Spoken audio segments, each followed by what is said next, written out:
What's up, my beautiful people? Welcome back to the channel. In today's video, we're going to discuss what is an authorized user. I get this question often enough. I get it almost enough as I get the credit utilization question. I feel like a lot of people hear the information and can't digest it accurately because of the nuances of how it works. But I'm going to break down in this video in simple terms exactly what an authorized user is, what are the benefits, and what are the cons. So first, I like to preface with this. If you have a family member or a friend that has good credit and has a or multiple credit cards, you can ask them to do you a favor and add them and have them add you to their credit card as an authorized user so that you can reap the benefits. This works for people that do not have a credit profile established, or you do have a credit profile established and you need some help, whether that be with your average age or to bring down your credit utilization. Either way, those two will skyrocket your score. And when I say skyrocket, every credit report is different. It depends on the data points. You can get as much as 20 points or as much as 200 points. Is what I seen when I added my kids to my credit cards as an authorized user. So let's dive right in, get your pen and paper, and let's get after it. So here we go. In this example, let's suppose that your family member or your friend has an American Express credit card, okay? And I'm not affiliated with American Express.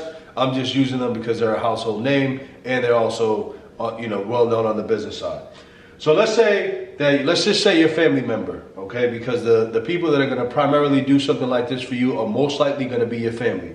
So let's say your mother has an American Express credit card.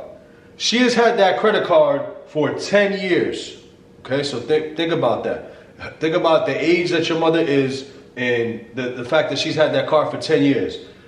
She has a $10,000 credit limit, which is reasonable because if you have a card for 10 years, through requesting credit limit increases over time or just organically, they'll increase the limit. So it's feasible to say that on a 10-year American Express card, you'll have a $10,000 limit, right? So your mother has an American Express credit card. She's had it for 10 years and she has a 10K limit on that bad boy. All right. So you go to your mother and you say, hey, mom, can you add me to your American Express as an authorized user? She's going to say, of course I can, baby. I got you. So when your mother adds you, she's going to call American Express. She's going to say, hey, I would like to add Danny Rodriguez to my American Express card. She's going to give American Express my name, my date of birth, my social, and so on. Okay. Once she gives them that information, normally, within 30 to 45 days, that credit card is going to post to my credit report, right? If I already have a credit report, it's going to post to it. And if I do not have credit at all, it's going to generate a report for me with that card's information on there. And when that card posts to my credit report, it's going to show the 10 years that it's been open, and it's going to show the 10K limit on it. And it's also going to show the current balance on that card. But we'll discuss that here shortly.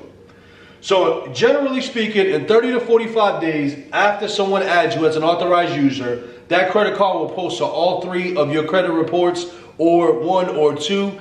Every card is different. Every credit card has their own guidelines and they report to the credit reporting agencies of their choosing.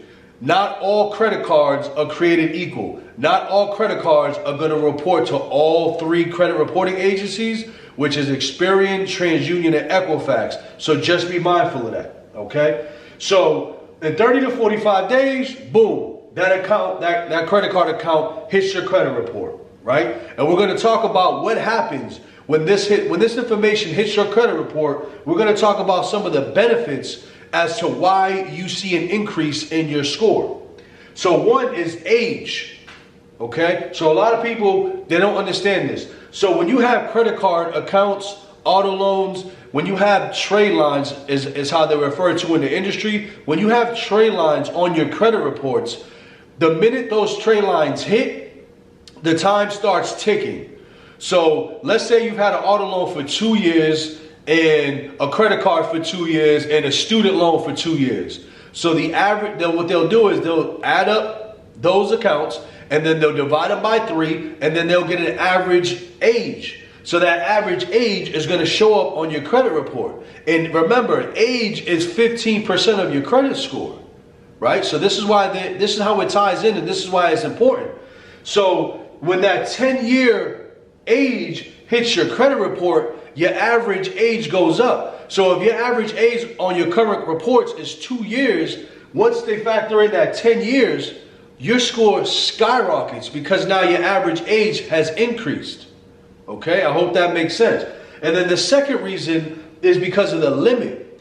So that $10,000 limit hitting your credit report, let's say for an example, you have a $2,000 credit card and let's say it's maxed out. So you had 100% credit card utilization and your scores in the tank as a result. When that $10,000 limit hits your credit report, that's going to drive your credit utilization down.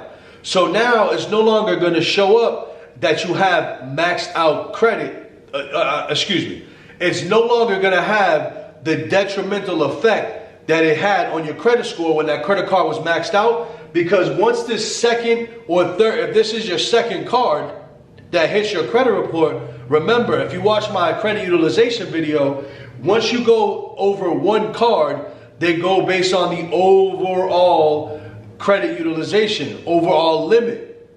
So now they're taking the 10,000 plus the 2,000 that you currently have on there, and then they're factoring it in, which drives down your credit utilization. And when your credit utilization goes down, guess what? Your score goes up. Okay? So this is a simple explanation from A to B how authorized users work. So there it is. Authorized user broken down in simple terms. I hope that now that I broke it down in that context, you're able to understand exactly what an authorized user is and the power in the authorized user.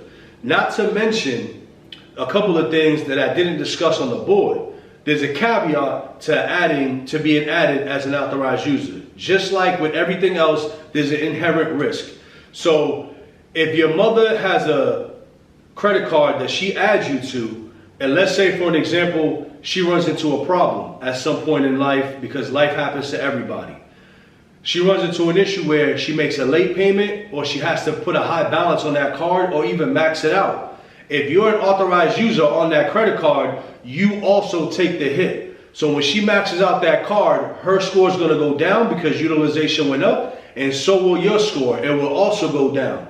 So just be mindful of whoever's adding you as an authorized user, that you understand that that person's been responsible with that credit card, keeps low balances. Again, if you watch my credit utilization video, you know the sweet spot's between 1% to 7%. So you need to ask them this stuff, and don't be shy. Even though they're adding you as an authorized user, you're in the right to ask, hey, how do you treat your balances? Do you carry high limits? Do you pay your car off in full every month? So that way you know exactly what you're getting into so that you yourself do not take a hit. So that's one of the caveats, okay? And then also, another benefit that I didn't discuss on the board was that as an authorized user, meaning you own the card, meaning your mother, she can add other individuals that seek to have a benefit in their score. She can add them to that credit card for a fee. This is how you turn your credit card, your primary card,